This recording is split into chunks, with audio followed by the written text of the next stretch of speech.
Hey everyone. All right, so for this lesson, solving quadratic equations by factoring, we have a few steps that we're going to do so we can solve our quadratics by using the factoring that we've talked about. So the first thing you're going to do is you need to make sure that your equation is equal to 0 before you start doing anything. So for our example, we're going to write a step and we'll do the example. So for our example here, 2x squared plus x equals 10. It is not equal to 0. So we're going to move that 10 over. So we should have 2x squared plus x minus 10 is equal to 0. So that's step 1.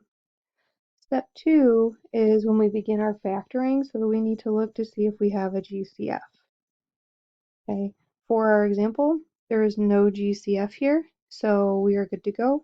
We're going to look at our next step, step 3. We're going to move forward with our factoring. So if you remember your factoring list, we'd look for difference of two squares, we'd do grouping, and then we'd have our trinomials. So we don't have difference of squares, we don't have grouping, we don't have difference of squares because it's 3 terms instead of 2. We don't have grouping because we have 3 terms instead of 4.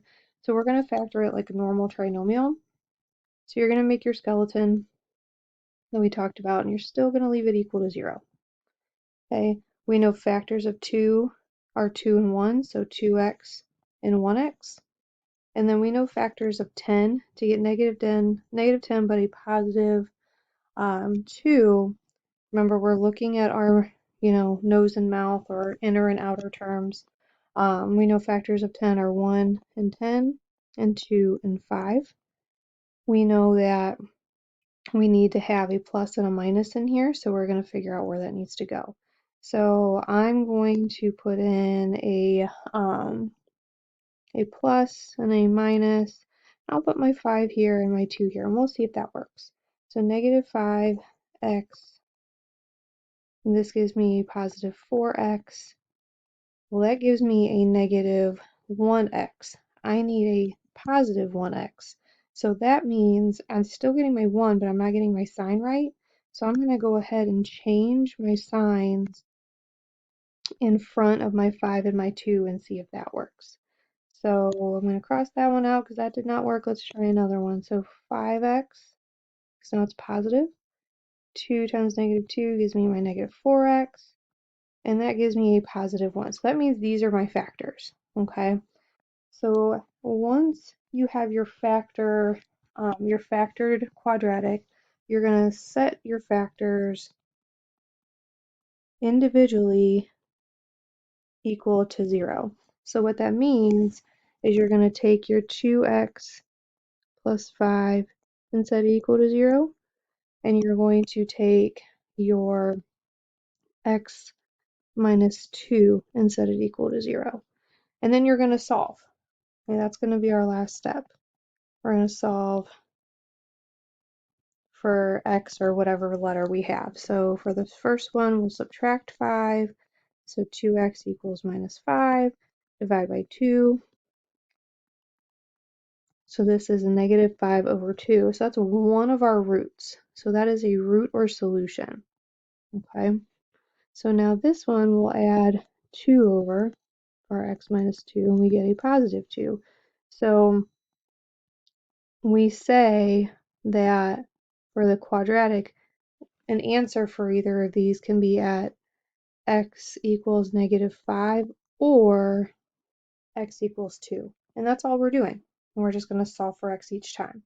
So we'll do another one together. I want to jump to example 2. Okay, so I think you guys can do the trinomials on your own. So I want to look at number 2. I'm going to follow my steps. So I'm going to make sure the equation's equal to 0. I'm going to subtract over my 15. My 15x, so now it's 15x squared minus 15x is equal to 0. So now I'm going to look for a GCF. Okay, so I did step 1. Okay, now I'm going to look for a GCF. It does have a GCF of 5x, so I'm going to take that out.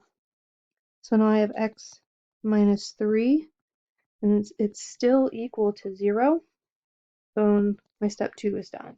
So now it says factor, so if I'm looking at this, this is already factored because this is simple, the 5x, and this is simplified, the x minus 3. There's nothing else we can do.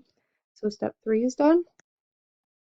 So now I'm going to look at setting each of the factors equal to 0. So I'm going to take 5x and equal to 0, and I'm going to put an or, because either one of these is solutions. They are both solutions, but you can have either one of them. And then I'm going to solve for x. So I'm going to divide over.